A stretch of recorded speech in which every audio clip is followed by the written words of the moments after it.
The following is rated not safe for work. It contains strong language, adult situations, and lots of spoilers. Discretion is advised.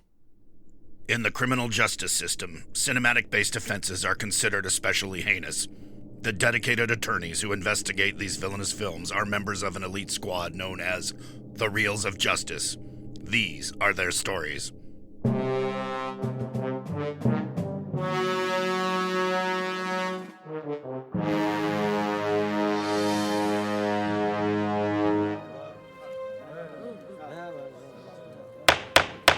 Order, please, order. The Reels of Justice is now in session. Judge Gillen J. Schlender presiding. Your eyes for the Honorable Judge Schlender. Be seated. Welcome to the Reels of Justice. Today we are hearing the case of Shrek 2 versus Paddington 2. Shrek 2 follows the adventures of the newlywed ogre Shrek as he tries to change himself to better suit his once human wife Fiona.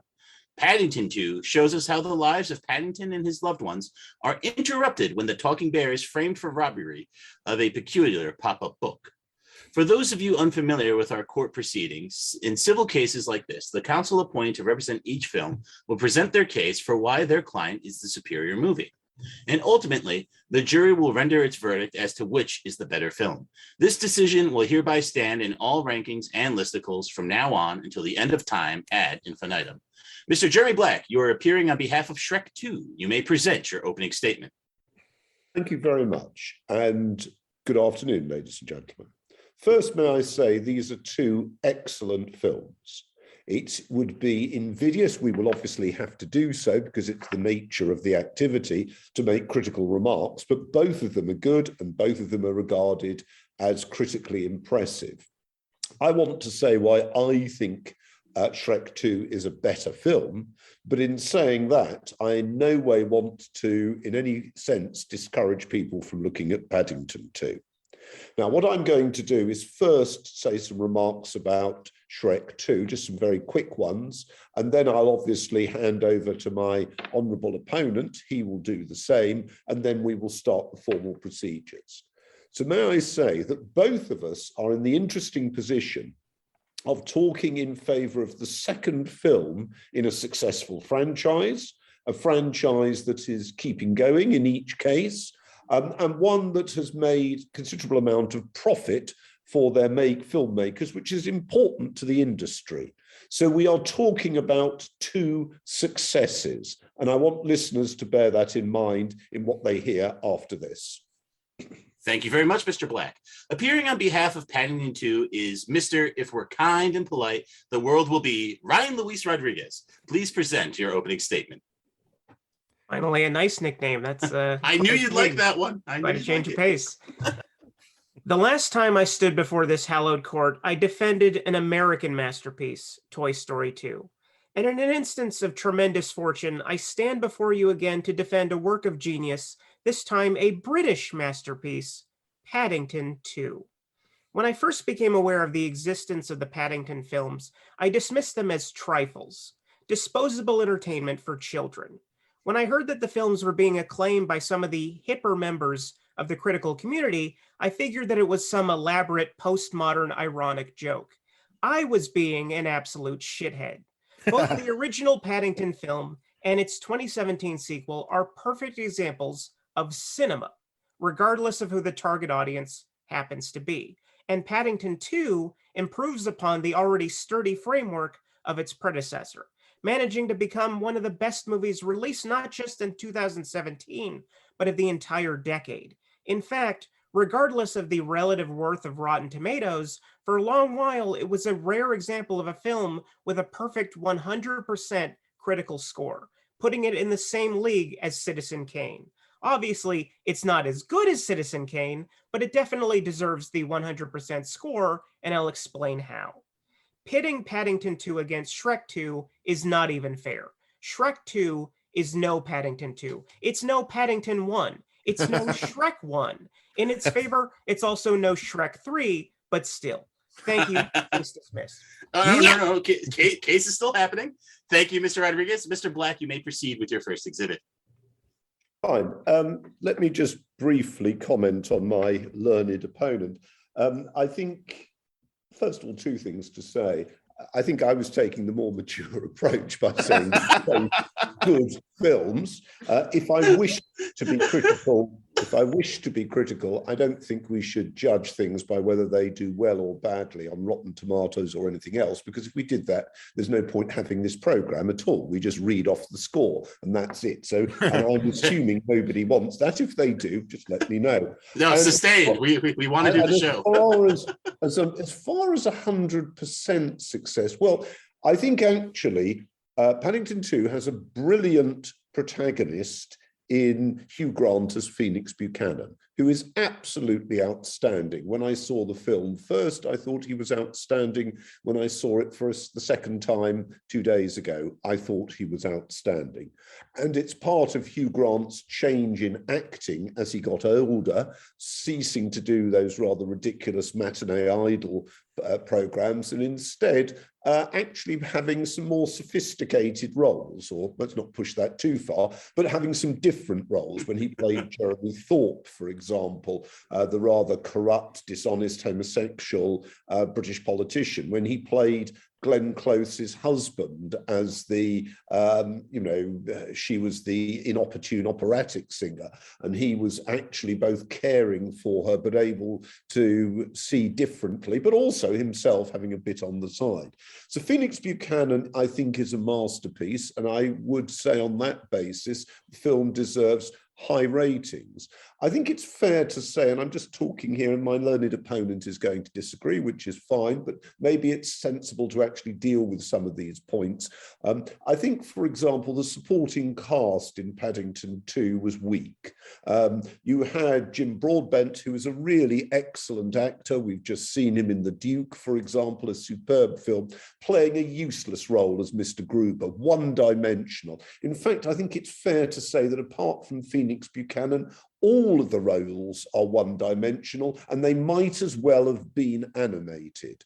And on top of that, Paddington Bear himself comes across, particularly on a second viewing, as soppy. Now, it may well be that my learned opponent and the judges of the Rotten Tomatoes think that that works for all ages. The idea that a really quite weak, one-dimensional teddy bear is the kind of character that they wish to take to console them is rather dubious. So the first point I would say is that the characters animated in what is a very well and wittily scripted Shrek 2, the characters animated offer depth and complexity. You can look at it in very different lights. You can look at it as a story for children. You could look at it as a story for adults who want a bit of humor and satire. You can look at it on a parable about Hollywood, or you can look at it as an adventure story. And I found it quite instructive thinking about, as you know, I was the one that suggested both of these two films, and they are good films, and I'm glad I suggested the program. And I also was quite happy to have my other partner choose which film he wanted. But what I found interesting was looking at them again. Looking at Paddington again, whenever Phoenix Buchanan, Hugh Grant, was not on the stage, I found myself endlessly looking at my mobile phone for emails coming in and out, because quite frankly, the rest of the film doesn't really engage. For those who live in the West Country, as I do, the scenes at the end of the train ride, it's absolutely hilarious because there is no way that even 1 inch of the railway journey from Paddington, to which I am going tomorrow, and the West Country looks like what they depicted. So that's a good laugh for people from my part of the world. But other than that, it really doesn't work on a second watching apart from the Phoenix Buchanan one. Whereas the interesting thing about the Shrek 2 is it works on, in fact, this for me was not my second watching, but it does work because you endlessly find new depths of the scripting. I will tell you about my personal response, not because I am the key player, but simply because it helps to explain why I wanted to talk about the film. When it first came out, I thought it was very good. Then I subsequently had to give some lectures in Australia, which is a long way to go by plane, particularly if you're going, as we would say in England, economy, and you would say coach, and then if you're flying around to give more lectures. And it was the first time I'd been on a plane, probably they'd been endlessly like this in business or economy plus, but the first time I'd been on an economy or coach one where they had this interesting device where you could start a film at any particular moment.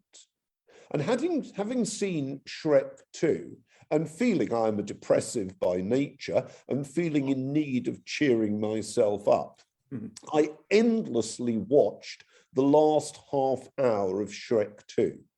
The period from when Shrek and Donkey and the cat are captured and Pinocchio goes down to rescue them. And there is then the gag about him wearing women's underwear. And do you really believe that the gag writers of Paddington 2 would have done that to Paddington 2? Of course not. It's a one-dimensional film for one-dimensional people. But the point is, the thing from then on, well, no, but seriously, adult humour is not there in Paddington 2. It's crude slapstick. The point, and it's good crude slapstick, and it's really rather wonderful. And, you know, if you're feeling, you know, the sort of film my mother would have watched on a Sunday afternoon when she was low in a wet English winter, but it's not really sophisticated. So Shrek 2, right to the end, it was really, you know, the Muffin Man assault, the singing with Jennifer Saunders, the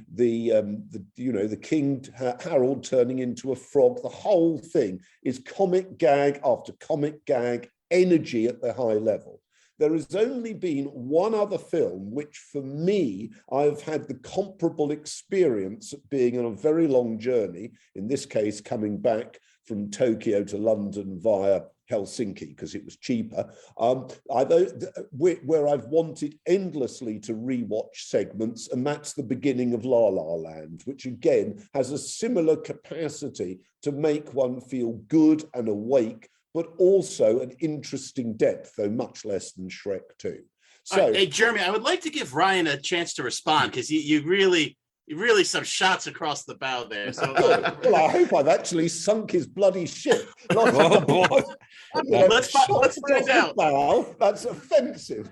Okay. So, Ryan, are you taking on water? What do we got here? Well, first, I'd like to address the sophistication of a puppet saying that he wears ladies' underwear. What is sophisticated about that exactly? That's not even wit. That's literally just a body joke. Because it gets his nose to grow. And what they're doing is they're showing that comic characters are different. So soon after that, one of the three blind mice has to be prized out of the cat's mouth. The point is they're trying to show that there is a La La Land impression of Hollywood, and it's rubbish and it's wrong, and that one needs to think for it. Whereas in Paddington Bear, there is nothing like that. The worst that Paddington Bear does is he likes to have marmalade. Apart from that, he's an entirely exemplary character. Now, I'm absolutely delighted if everybody you know are exemplary characters like Paddington Bear, and that is real life for you. It isn't real life for me. I'm much more aware that I'm having taught most of my life. You are always aware that the students you teach are bloody sight different to what their parents think they are. The character is supposed to be aspirational. It's supposed to be a mindset that we can all achieve if we try. It's not supposed to be this character is an archetype and you shouldn't take it seriously. The whole point of Paddington is that he sees the best in everyone, and that we as audience members should want to be like him. Maybe we're not like him, maybe we can't be like him, but we should try. I think that's the overall point of Paddington, and I don't think that type of character attaches itself to other characters in the movie. I think that's specifically something that is relegated to Paddington himself. So I don't think that he's like a Cypher. I don't think that he's a Sop. I think that he is the dream protagonist. I think it's something for the jury to chew on. Jeremy, if you'd like to keep going, keep taking shots here. No, I'm not taking shots. I think No, I'm not. I think that because I don't want to say anything more critical about Paddington. I've said my piece, and then my learned colleague can defend the film. What else would I like to say about Shrek? I think the music's very good, and I liked the music. I think the range of characters and the range of voices is interesting. I was surprised at so many English voices. That did surprise me for an American film. But I thought actually they managed to have an interesting variety of voices, and they managed to offer in those voices some sense of the hesitations of the protagonists. I think they captured that very well with Shrek and Fiona. Obviously, there are the one-dimensional characters, deliberately so. Prince Charming, for example, is very much in that position. But I thought actually, in a sense, if I was, having to think of taking a child somewhere, if I had a child grandchild now, if I had a grandchild who was very nervous about people and, as my learned colleague said, needs to believe that there's fundamental goodness there in all people, then I probably would take them to Paddington. If they were a bit more mature, I think I'd take them to Shrek 2, because Shrek 2 is a more useful film. It's the film that tells you that the person who you think of as the most popular person in your form, or you're at school, is actually possibly not as they seem. Shrek 2 is saying to you, don't judge on appearances. I think that's an important thing. Now, that element is present in Paddington, but I think it's taken, and which is to the good, and I agree with my learned colleague here, but I think it's taken further to Shrek. In fact, if I might say, a single overarching motif, it seems to me, in the Shrek films, is not to be taken in by appearances. And I think that is something that is very good for young people. I think it's bloody good for old people as well. But I think it's very good for young people. And I think they did it well. And lastly, and then, I'd like to hear from my colleague. I'm not trying to cut him out, as you seem to imagine. No. You're doing fine, Jeremy. This is your time. Keep going. Okay. You're fine. But lastly, I think there was a real pace in Shrek 2. I'm not in any way criticizing Paddington on that stand. Let me make very clear. But I think there was a real pace in Shrek 2. I found it better than Shrek 1, I have to say. But I thought there was a real pace to it. And it meant that you were never settled in the film. And I liked that. I also liked the endless twists of character and setting, the king going to the dubious bar, pub, whatever you want to call it, tavern, where poison is the speciality. The fairy godmother who turns out to be the real ogre of the entire piece. I thought these were really done very well. The shifts and resolves were done extremely well. Now, in the particular case of Paddington, as I said, I think Phoenix Buchanan is an excellent character, but it was obvious from the word go, I would say, that he was a villain. Oh, it's Hugh Grant. And so I wasn't sure there was what much you would call critical suspense there. It was interesting how they would get out of the prison, but they were obviously going to get out of the prison. It was interesting what was going to happen on the rail journey. And I thought, well, they did that well. I thought it was, an amusing takedown of a lot of wokeism, as with Hugh Bonneville taking on yoga, and then he's going to get himself cut in half by the railway pillar if he doesn't change his change his stance, I should say. But to me, I thought the Paddington 2, as I've said, was a good film, but Shrek 2, to me, had a greater depth because it was making fun at different levels and with different people there. And there was endlessly things to see. I mean, I mentioned the mouse being taken out of the cat's mouth. You have to look quite carefully to see that. Many of the scenes at any one time, have got a lot going on, people running out of one Starbucks into another, this sort of thing. You've got to actually concentrate to get everything in. And I think that's great. All right. Would you like, are you going to rest there, Jeremy, or do you just want to kick it over? I'm happy to rest. Very happy to rest. All right. Sounds good. So then, Mr. Rodriguez, you may proceed with your first exhibit. A great big hug of a movie. That's how Empire magazine described the original Paddington film, and I wholeheartedly agree. It's about as exceedingly joyous as movies get, especially movies directed at children, and yet Paddington 2 manages to be even better. It's like being embraced by a long-lost family member after a multiple year-long absence, a sustained embrace that fills the soul with warmth, bouncing back and forth between pathos, kinetic adventure, and sublime comedy. It's a deft balancing act of all these different tones and succeeds in every avenue that it travels down. Everything about Paddington 2 is an improvement, and to improve upon practical perfection is almost unfathomable. It's the Empire Strikes Back of talking bear movies. Only by that, I don't mean that it's the dark and moody follow-up to a populist popcorn movie.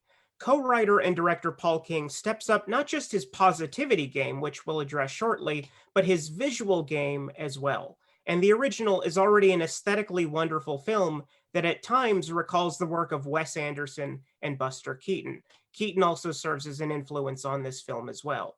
And everything in the original is eclipsed in a fantasy sequence in which Paddington and Aunt Lucy run around the interior of a pop-up book that is so inventive and pays tribute to the kind of illustrations that gave birth to Michael Bond's iconic character. With every big scene, I think to myself, this is my favorite scene. And then another scene happens and I think, no, this is my favorite scene. It's a magic trick, one that has multiple layers of artifice, yet feels more sincere and genuine than, I don't know, an Italian neo-realist film. All right, Jeremy, do you think Ryan has a point there? Is there just this level of genuineness to Paddington 2 that really elevates it?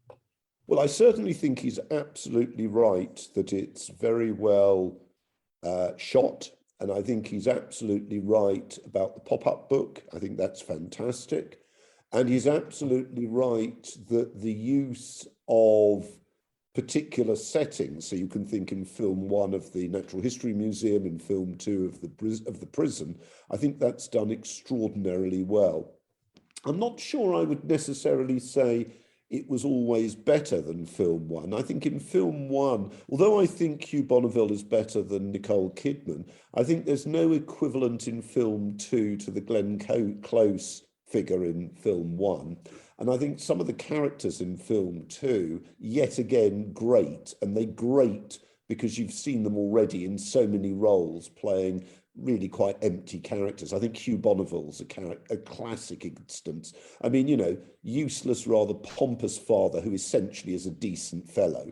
Fine. But, I mean, we've seen that. And it's rather like a very formulistic, I mean, it's exactly like an animation in that respect. So I think I would agree with my colleague about the visual character. I think I would agree with him about a lot of the particular episodes. I mean, 2 he hasn't mentioned, I'm sure he would mention, which I was very impressed by, is Hugh Grant's ability to talk to and with and through the characters in his attic and to, as it were, take on their meaning and their voices. I think that's done extraordinarily well. And linked to that, I think the passage at the end in the prison with Hugh Grant and the dancing is a comic masterpiece. So I think there are lots of comic masterpieces. I agree with my learned colleague that it's a very good feel-good film, I think particularly so for rather worried children, and that probably describes the vast majority of the world's population at any one time. But I'm not sure there's much depth there. And my colleague makes the point very well about the visual quality of Aunt Lucy and Paddington. I think that's really done very well. I agree with him. But to me, and I'm quite happy to be told I'm wrong, but to me, that stuff at the beginning about him, there they are sort of looking on this bridge, and there they see a little bear coming along and the rescue of the bear. I think that's quite frankly rather weak. And I have to tell you, it doesn't improve on a second watching. The film really gets starting when you see Phoenix Buchanan's presentation at the fair. That, I think, is where it really starts. Prior to that, you realize how very weak the family context is. And it reminds me of Mary Poppins without a character like Mary Poppins in it. All right, Jerry, we'll kick it back to Ryan then. That was good rebuttal. Ryan, what do you got? Well, if you're happy to know that you're wrong, you're wrong. Oh, my God. Shots fired again. This has been addressed several times, but I do just want to get in and talk about the cast. Go for it. Even though the focus is almost entirely on the exploits and adventures of a very nice bear, we shouldn't discount the ensemble cast assembled around him. For the returning members of the Brown family, we have the great Hugh Bonneville, Lord Grantham from my beloved Downton Abbey. We have the greater Sally Hawkins, who this same year received a Best Actress Oscar nomination for The Shape of Water. Mm-hmm. We have Dame Julie Walters, who seemingly can appear in a movie and not make it at least 15% better. We have Tom Conti, Noah Taylor, Imelda Staunton, Jim Broadbent, and Peter Capaldi, who barely appear in the film but still enhance the scenes that contain them because Paddington 2 is just drowning in accomplished character actors. We have arguably the greatest scene stealer, Brendan Gleeson, as Knuckles, the prison cook whose surly facade begins to reveal a decent soul deep inside when Paddington teaches them how to make him and his fellow prisoners the perfect marmalade sandwich. And as we've addressed several times already, we have Hugh Grant, who was justifiably nominated for a Best Supporting Actor BAFTA for his performance in this film. And I know what you're thinking, Best Supporting Actor for a talking bear movie for kids, but he's tremendous. Delivers as delicious a villain as any of his fearsome characters in Cloud Atlas, a film in which he appears as a brooding future cannibal. The last time I checked, he doesn't eat a single person in Paddington 2, but he certainly chews the scenery all around him and to delicious effect. Fantastic. Next, I want to address the sweetness of the film. Something that's going to keep coming up in this trial, especially when Paddington 2 is concerned, is heart. Because what is this movie if not a giant, warm, beating heart? It's essentially an empathy instruction manual, in a way that reminds me in the greatest way of Paul Rubens' Pee-wee's Playhouse. Everyone that Paddington crosses paths with eventually has their lives enhanced for the better, and it's because Paddington refuses to see anything but the best in people. As he says at one point, if you look for the good in people, you'll find it. And he does. In fact, in this film, Paddington is erroneously sent to prison for the theft of the aforementioned pop-up book and single-handedly enacts reform in the correctional facility, forming the icy heart of Knuckles and proving that people are people all over, even in the worst possible situations, and they deserve a chance to redeem themselves. It's mind-boggling to me that a movie set 40% of the time in a goddamn prison is so genuinely joyous. I genuinely have trouble reconciling the fact that someone allowed them to make a family film about the improvement of a prison and that it doesn't feel like a stretch. You can only say, of course, that's where Paddington would go next. Where else could he go in a sequel but to prison? The entire movie, Space is Paddington 3. Yeah. The entire movie is an unbridled delight. There's a moment very early on when Jim Broadbent's character greets Paddington as Mr. Brown, and it's so touching. He spent the entire first film on the verge of being booted out of the Brown household, and now he's so much a part of the family that friends greet him by their last name.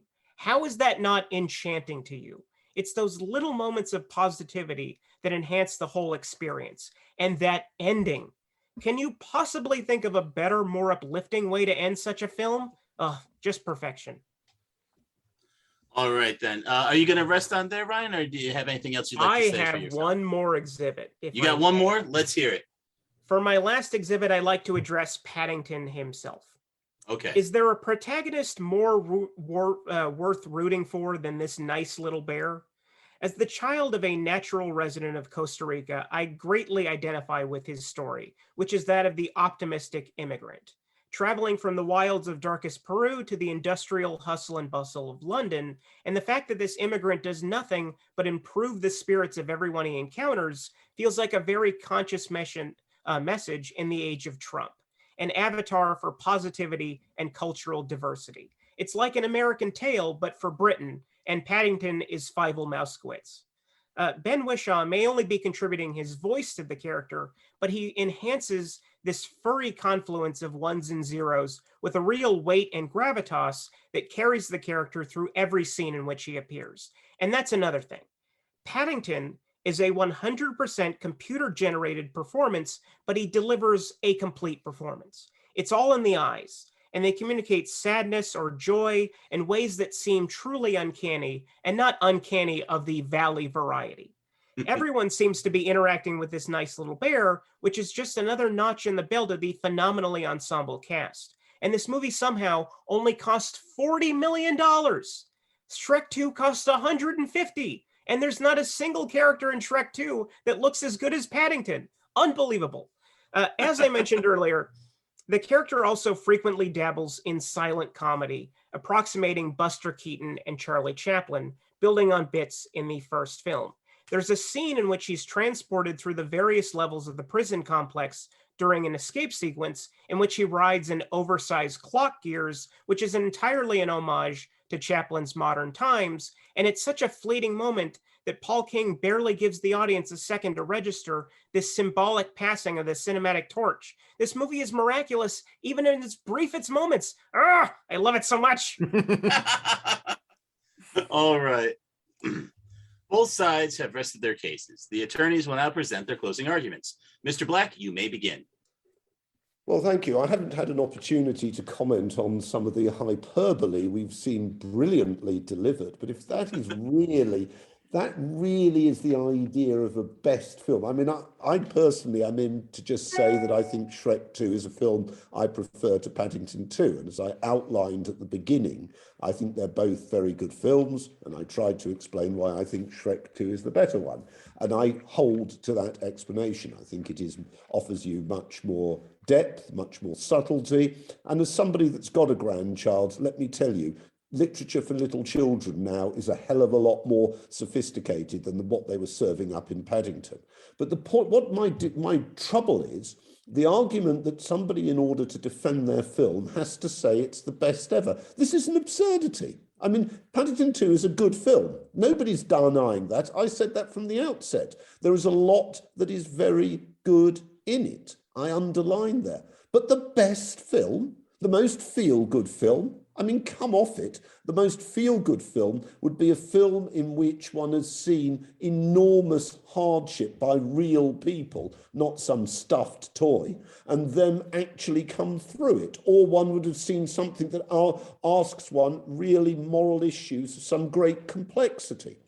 Again, we heard about the ensemble play. Yes, and I think, I think these are good characters, but they're actually very much playing single-dimensional characters. Peter Capaldi just plays a single-dimensional character. Jim Broadbent, a single-dimensional character. We've all seen them do much better. The only one we haven't is Hugh Bonneville, who's a useless actor. And if you honestly think that Grantham, Earl of Grantham, is a great character, then really, I think that's a bit desperate.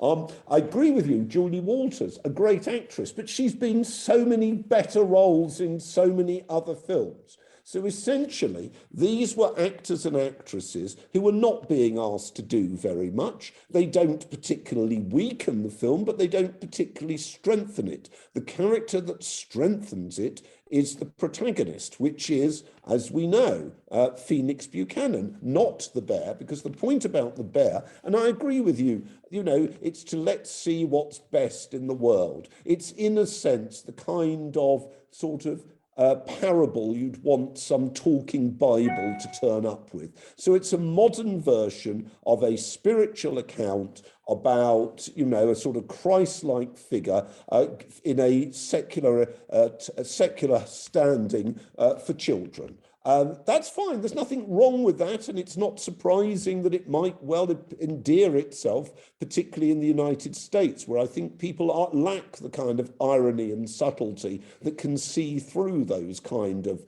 parallels. Because one way of looking at Paddington is how incredibly funny it is that this bear goes on believing these kind of ludicrous fallacy remarks in the face of everything terrible that's going on. There is an element to it in which he's Panglossian. It's an element of Voltaire's Candide there. Now that I doubt that the script writers really had the intelligence to see that, but actually it is extremely funny from that point of view. Anyway, I've said enough because I don't want to write down Paddington. It is a good film, but it's not as good as Shrek 2 because Shrek 2 does have an ability to link together entertainment, and I think there's no doubt there's entertainment there, as there is in Paddington, but entertainment with a greater degree of complexity. And yes, some of the jokes are particularly, you might say, ludicrous, just as some of the jokes in Paddington are ludicrous. But what's interesting is the making real question marks about the Hollywood account of life and doing that for an audience for all ages. I think that's very impressive. All right, well, thank you, Mr. Black. We've got a Voltaire reference in the Shrek Paddington episode. I love it. Mr. Rodriguez, you may proceed with your closing statement. What a nice bear. When you step into that imaginary jury room and ponder which is the better film, Paddington 2 or Shrek 2, just remember, he's a very nice bear. If you were on trial and Paddington Brown was in the jury, he would vote not guilty because he loves you just the same as he loves all of us. Through Paddington, there is absolution. Through Paddington, we can all be saved. Some have said that Paddington can even transubstantiate or walk on water, but I refuse to believe this unless Paddington 3 confirms these rumors to be canon. But seriously, folks, Paddington 2 is a genuine classic, a testament to hope and positivity released in the darkest timeline, something that only gains relevance and immediacy with every passing day as the cultural divide threatens to swallow society whole. Kindness is the key, and is there anything or anyone kinder than a bear in a blue duffel coat, his red hat concealing a marmalade sandwich for emergencies? No, sir, there is not. We should celebrate him and his film with the only just verdict. Thank you. Case dismissed. Can I just say something about marmalade? Can I say something about marmalade? Really quick, Jeremy. Yeah, I recommend marmalade in yogurt. It's really good, but try and have marmalade that's a bit sharp. You don't want the American marmalade, which tends to be sweeter. Sharp marmalade in yogurt is a marvelous dessert to have. Fantastic. And everyone get your marmalade because we're going to the jury room. Mr. Big Ben Haslar, Mr. Dylan J. Schlender, and Mr. Maynard Bangs. You have all heard the facts concerning the case. It's now up to you to determine which is the superior film. The bailiff will escort you to the deliberation room to render your verdict. How dare that counselor insinuate my deliberation room is imaginary? It's a very real deliberation room with a very real bathroom at the other end of it. It's okay, bailiff. Now we have the geography of the imaginary jury room. That's nice. All right. This was a good case. I have not seen Paddington going into it. I haven't seen Shrek 2 either. And I think that both of these are very good examples of sequels that don't like retread the ground of what went into it. So I loved this, and whatever we rule here is going to hurt me because both films I enjoyed so much. If you told me one of our most contentious conversations would have been about Paddington 2, I would not have believed you. And Jeremy and Ryan are like the two nicest guys on the show too, and then this wham, I love it. Oh my god. Some points raised that I think Jeremy's absolutely right that Paddington 2 has it's not a real world, right? It's an idealistic world that's nothing like the real world. but I think, as Ryan would say, that was the point, right? It's supposed to be so idealistic and maybe one-dimensional, but its whole goal is to be so overwhelmingly wholesome as to just warm your heart to a severe degree. Whereas I think their goals are different. Shrek is really a comedy. Maybe it's an all ages comedy, but I wouldn't necessarily call it a family comedy. Whereas Paddington is decidedly a family film with some comedy in it. Right. Yeah, no, I think that's fair. Like you can comment about how shallow, quote unquote, Paddington 2 is, and it is, but not everything needs to be deep. I think Ryan had a good point. Paddington is aspirational. Like you want to see the good in people, even when it's hard. If I got unless they've forgotten their manners, then you give them a hard stare. Then you give them the hard stare. But and when I think about it's because Jeremy mentioned his grandchildren. I have kids, and I think about like if they watched Paddington 2, I think they could get a lot of value out of watching it. This idea of being kind is something that we communicate to our children all the time. Though I like Jeremy's. Do you think they get things out of that with the? I think they would. I think they would have the capacity to watch it and understand like that. Maybe Shrek shouldn't be changing himself that way. I think they would also wonder why Shrek didn't try harder to tell Fiona what was going on towards the end of the movie. Why he doesn't have an army of gingerbread men now. But I think when Jeremy's talking about the complexity of Shrek 2 and how much there's just the layers of humor, there's lots of stuff going on, there's lots of references, and it does build really well off of that kind of humor from Shrek 1. I've never seen the first Paddington, but I'm assuming that based on it, I trust Ryan on this stuff. It seems like this built off of Paddington 1 They're very well as well. So I think they're just such strong examples of sequels, and it was a fun case, and both guys were pretty convincing. Well, Shrek also plays on the defined archetypes of fairy tales, right? Like you have to know what Pinocchio is about to get Pinocchio's jokes. Everybody does. Well, or you've seen the first one, right? But it's a character from the first one too. But it plays on established ideas that exist before you even enter the movie. Yeah, right. That's what I'm saying. Yeah. Okay. Yeah, and I think that adds a layer of fun. One thing we talked about was the cast of Paddington quite a bit, but the cast of Shrek is equally, if not more, impressive, right? I mean, you've got Mike Myers, you've got Eddie Murphy, you've got Cameron Diaz, you have John Cleese. John Cleese carries a lot of weight. You want to talk about funny. Just about the funniest British man who ever lived. It happens to be in Shrek 2. Except for Jeremy Black. Well, Jeremy takes a slight backseat to John Cleese. I'm sorry, but he's funnier than Michael Palin, but not John Cleese. But yeah, the cast is phenomenal. And they do have more to do in Shrek than they do in Paddington. I would agree with Black on that point. I think they're both shallow stories, right? I mean, I think they both feel lean.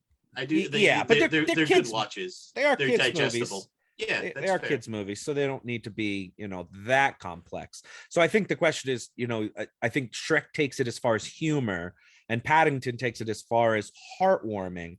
And then it's basically the choice is up to you of what do you want from your kids movie? Paddington is so heartwarming and sweet that it's to the point of saccharine at times. And I mean, I smiled and was quite heartwarmed the whole time, but it's so sugary sweet that it's no, it was warm. It was like more like warm bread than sugary sweet. You think so? A nice marmalade sandwich. Yeah.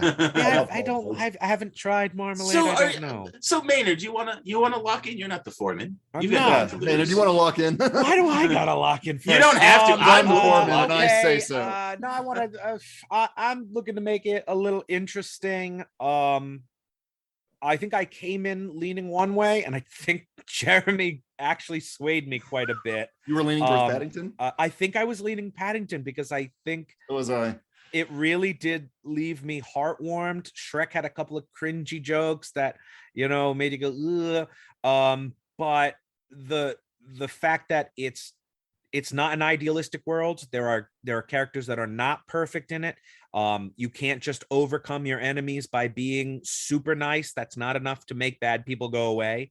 I think that, as Jeremy said, can be a more important lesson for children, that this isn't a fairy tale world like that. And so for that, I'm going to go with Shrek 2. Plus, it's got a kaiju gingerbread man, right? That does help. I respect your decision. And I must say, Jeremy's I also came in leaning towards Paddington 2, and Jeremy's arguments pulled me a lot more than I thought they would. But at the end of the day, everything Ryan said about Paddington resonated with me. It's how I feel. I'm excited to watch this movie with the kids, you know, because I just think there's just a lot there. And Hugh Grant is really funny. And there's something about like the bear, like Paddington's not a superhero. His power is that he's just kind and decent. And he's not snarky and making quips, you know. I really liked that. That just really spoke to me. Just a small retort, Paddington's as much a superhero as Batman. He has a suitcase with a ladder. He has a marmalade sandwich under his hat. So he has so tools. He does have his gadgets. And I actually did like the physical bits. It was funny. That was something Maynard and I comment when we were watching. We're like, oh, Ryan's gonna love these physical bits. You know he loves those. That was a great point. Directing's better in Paddington 2. Yeah, so I am giving the nod to Paddington 2, which, Ben, we put it in your capable hands. I'm the god. Yeah. The world needs more Paddington 2 movies. I 100% agree with that. It's sort of on its own with that. Shrek 2, like there's sort of a million of those sort of things out there. But I'm doing a new thing where I am writing down each of the points that people make and the negative points and the positive points because this is a court of law and not a court of my opinion. In this case, while there are very good points on both sides, and like both sides agree Hugh Grant is great. The pop-up book sequence is phenomenal.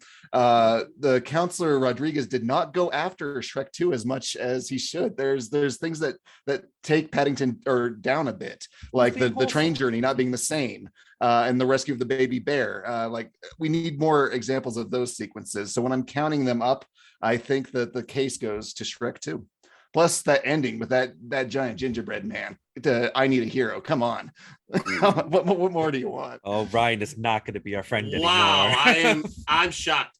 I thought we were all going to go for Paddington 2. It seems so obvious to me. Personally, I agree. I think Paddington is the better film. But I'm going with Shrek 2 just based on I did not write a funny verdict for Shrek 2. Okay, well, be mad at Ben. Be mad at Ben. All right. Well, I'm not calling myself. Let's go tell that very handsome judge. Thank you, Ben. Mr. Foreman, have you reached a verdict?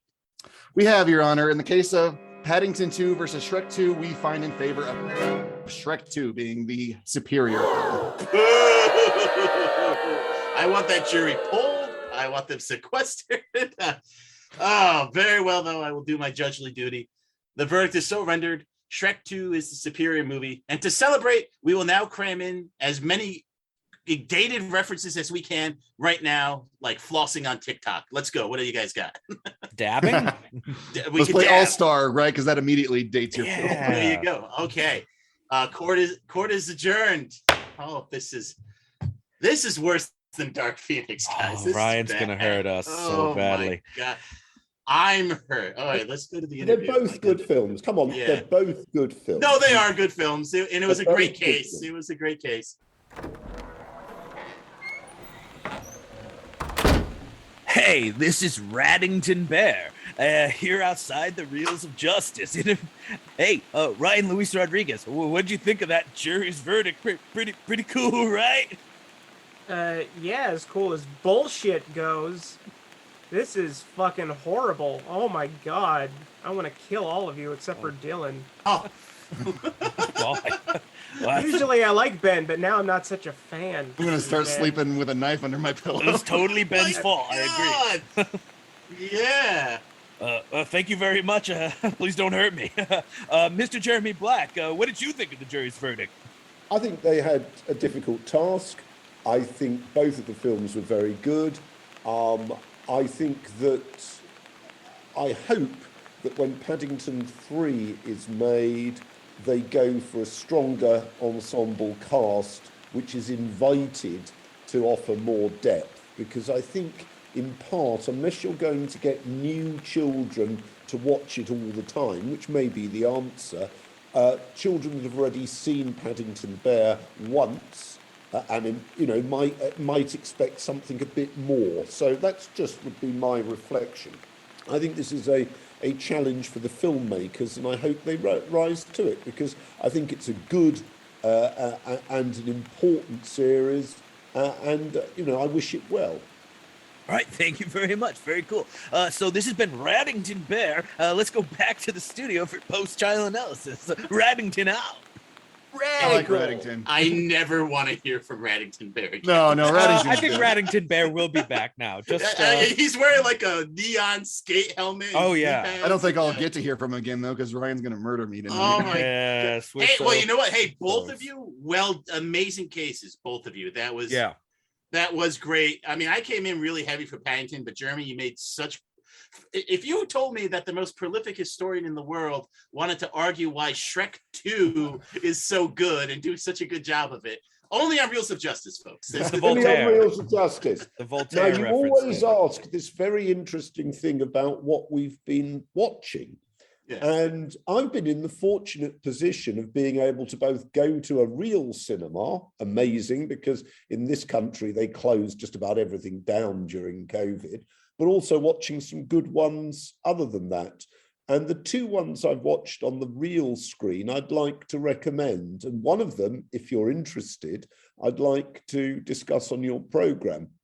And the two that I've seen are The Duke with Jim Broadbent and Helen Mirren, which is about a real episode in 1961 in which a relatively quiet, elderly man stole from the National Gallery Goya's portrait of the Duke of Wellington and why he did it and what happened.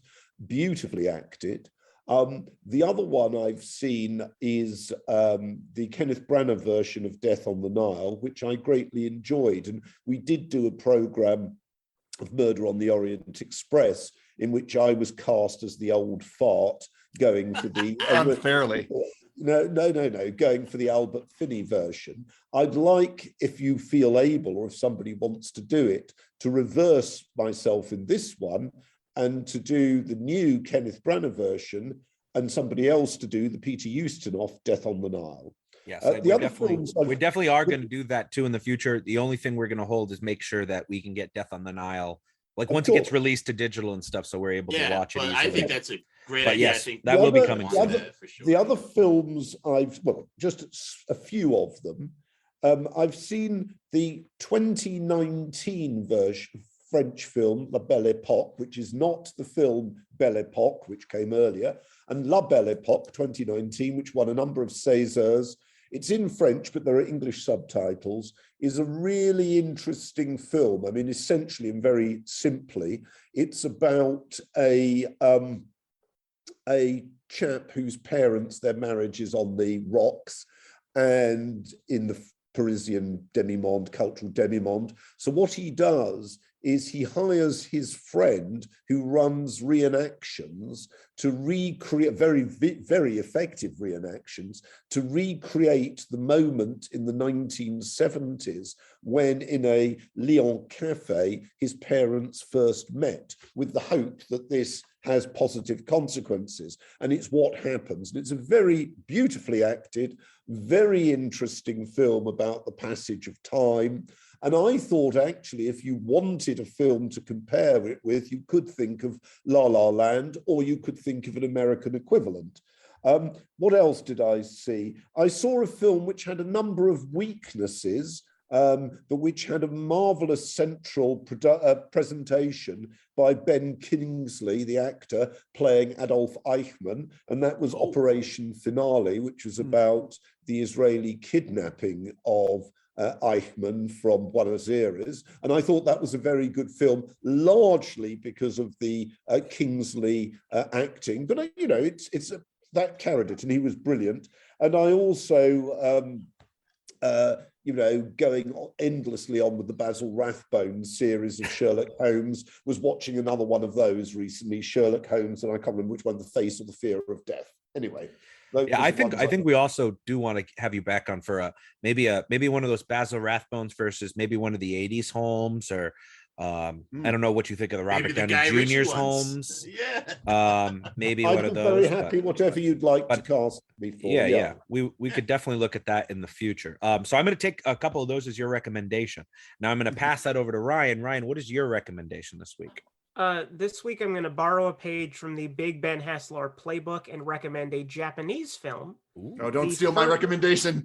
The first such film to receive a nomination for Best Picture at the Academy Awards, and that's Ryusuke Hamaguchi's Drive My Car. Mm. It is a lovely, patient film, maybe even to a fault, considering that it's a minute shy of 3 hours long. But I found it to be a very rewarding experience, and I could have watched it for another hour or so. I don't know when this episode drops, so by the time you're hearing this, it could have already lost the Oscar to Power of the Dog, but no matter, you should totally watch it. Drive My Car is currently streaming on the HBO Max. All right, nice. Cool. Dylan, you were the good. Yeah, You I'll know, have to see it. so today we're talking about sequels, and I was thinking about an animated sequel that really would have fit in well in this Shrek 2, Paddington 2 paradigm, and that's How to Train Your Dragon 2. This movie is an animated movie that does everything you want sequels to do. It makes the world bigger. It makes the characters bigger. They grow. They learn their lessons from the first movie. The stakes are higher, and it's a lovely movie about how can you like serve your community but still be true to yourself. You know, how can you fulfill your destiny, but do it your own way? And the importance of family and friends. And of course, it has a lot of dragons in it. It has great action, has great drama, and it has the most touching musical scene probably in an anime movie in like the last 20 years when Hiccup's mom and dad meet again and they sing the dancing and the dreaming. It's just absolutely beautiful. I challenge you to watch it and not get a single tear in your left eye. Oh, Not my very right nice. eye, though. Oh, that's too easy. Big Ben, what have you got? When it comes to great family films, I can't help but return to that Hayao Miyazaki well and recommend Tenku no Shiro Rapida, also known in English countries as Castle in the Sky. Oh, It's a love tale it. of friendship and courage as two children find themselves caught in the middle of sky pirates and government officials searching for a stone that unlocks the power to a technologically superior city that has been lying dormant in the clouds. Even early on in his career, Miyazaki's talents for animation and storytelling are on full display here. Plus, it checks off Maynard's box of having a giant robot with lasers that can scissor It walls in does. half. Sold. Most people go straight to My Neighbor Totoro or Spirited Away and call it a day with Miyazaki. And while those are fantastic films, you really should dig a little deeper and check out this one on HBO Max, or even better, buy the G Kids Blu-ray, and you can return to these timeless classics again and again. It has maybe my favorite scene in any Miyazaki movie is when the bad guy runs to the foreman and they just keep getting more jacked and punching each other. Yeah. I love that movie. Great recommendation, Ben. I like when all the pirates are like working for the girl, like they all like snuck away. All right, I'm going to send us on home here. All You right. know, a while back on our Spawn episode, I recommended Guillermo del Toro's Hellboy. So I figured today, why not recommend its arguably superior sequel, Hellboy 2, The Golden Army from 2008. Whereas the first film deals with Hellboy battling elements of the occult, Hellboy 2 sees the titular hero come into conflict with the world of mythological creatures, mythical creatures, including tooth fairies, trolls, goblins, and even the Angel of Death. A banished elven prince, angered that magical beings have been driven from the world by men, plans to activate the dreaded Clockwork Legion known as the Golden Army to destroy humanity. No. And only Hellboy and his friends can stop him. The That's right. creature design in this film surpasses the first, not only in quantity, but in quality. And the humor and action both remain dialed up. Any fans of the first will absolutely adore this one. Hellboy 2 is available for streaming on Hulu and Amazon Prime, but only with the Stars add-on. So do yourself a favor and pick up the Blu-ray. I Great. like that movie a lot. Man, 10 out of 10 recommendations today. Good job, guys. Yep, very great recommendations. And with that, we are all out of show. But we want to thank our guests so much. Thank you for joining us, Jeremy. A pleasure. And my very best to everybody. And I agree with you. We do need to have feel-good films. But the key thing is, and both Paddington 2 and Shrek 2 are well worth watching from that point of view. We also need to make sure that we keep the, as it were, the tariff up. That feel-good films don't become, as it were, a deception from the real world. Yep. Thank you very That's much. a Well fair said. point to end on, And yeah. we want to thank Ryan for doing such a good job, and we love you, I'm Ryan. gonna send you some flowers, Ryan. I'll Don't be on the hurt us, lookout. Ryan. Well Don't done. hurt Oh, us. you guys. And with that, I'm scared. We'll see you next time on as the Reels of Justice keep turning. Count What it. would Paddington do, Ryan? What would Paddington do? Please follow us on Twitter at Reels of Justice, Instagram Reels of Justice, and Facebook.com/Reels of Justice.